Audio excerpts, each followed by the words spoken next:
May mga panahon na hindi tayo makatulog. Maraming bagay ang sumisiksik sa ating mga isipan. Mga bagay na hindi natin kayang iwasan. Yun bang disappointed ka sa mga bagay na nangyayari sa iyong kapaligiran? Yun bang hindi mo na-expect na ganito ang kalalabasan? Di masamang makaranas ng kabiguan, hindi rin masamang makaramdam ng kalungkutan. Pagkat tayo'y nilikhang may damdamin, marunong masaktan.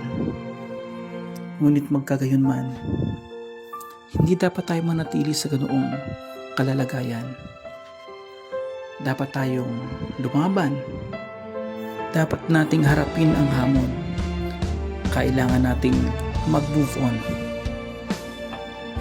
Makaranas ka man ng pagkabigo sa ngayon, di man umaayon sa'yo ang bawat sitwasyon, di mo man nakamtan ang mga bagay na gusto mo, malay mo, hindi yun talaga para sa'yo.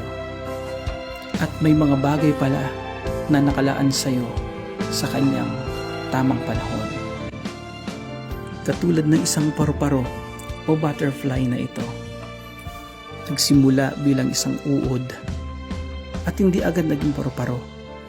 Siya'y dumaan muna sa isang prosesong sinubok muna ng panahon upang maging matagumpay sa kanyang muling pagbangon.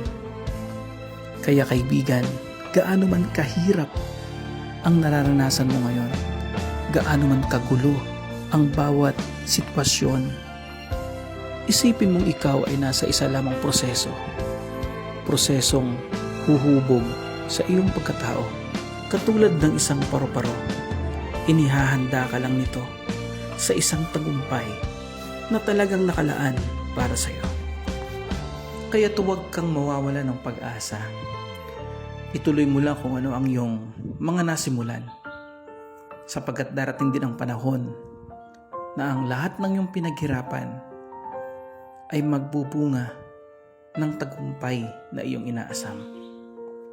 Sapagkat ang lahat ng bagay sa mundong ito ay may kanya-kanyang panahon at magaganap lamang sa ilalim ng kalooban ng Panginoon.